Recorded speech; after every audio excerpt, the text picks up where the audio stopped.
سچی بات یہ ہے کہ اس پہ انعام کیا ہے، اس پہ اجر کیا ہے، اس پہ اللہ کیا نواز رہا ہے، جب تک اس کا استحضار اور دھیان نہ ہو تو طبیعت میں ذوق شوق نہیں آتا۔ آج کا یہ انسان دنیا کے چند ٹکوں کے لیے کئی کئی راتیں جاگ لیتا ہے، اس لیے کہ نفع سامنے ہے۔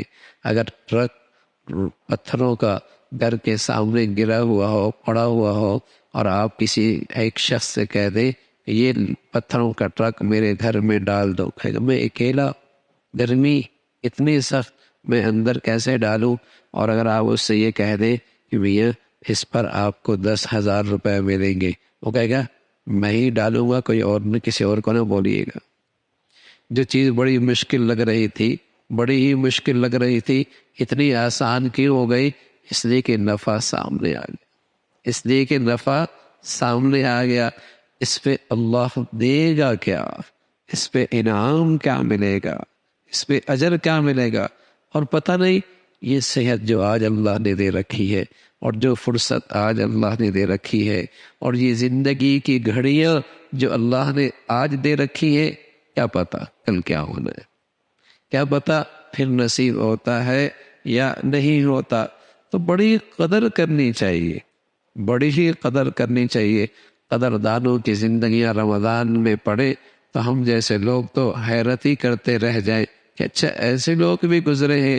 ادھر تراویح ختم ہوئی، تھوڑی دیر بیٹھے، پھر کسی سے کھڑا کر دیا، وہ نفلوں میں کھڑا ہو گیا، یہ پیچھے کھڑے ہو گئے، وہ حافظ صاحب تھکے، پھر دوسرے کو کھڑا کر دیا، وہ پڑھنے لگ گیا، اور وہ تھکا، پھر پیچھے کسی اور، آگے کسی اور کو کھڑا کر دیا، اور یوں پوری پوری رات اللہ کا کلام سنتے سنتے گزر جاتے، آرام کرتے، سحری کرتے، اشراق پڑھتے، اور پھر چند گھنٹے آرام کرتے۔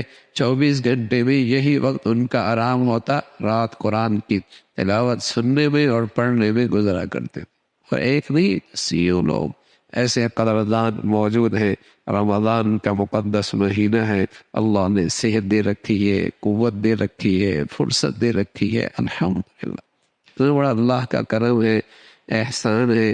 اللہ ہم سب کو بھائی یہ ذوق شوق نصیب فرما دے، اور ان مبارک گھڑیوں کی خوب قدردانی نصیب فرمائے۔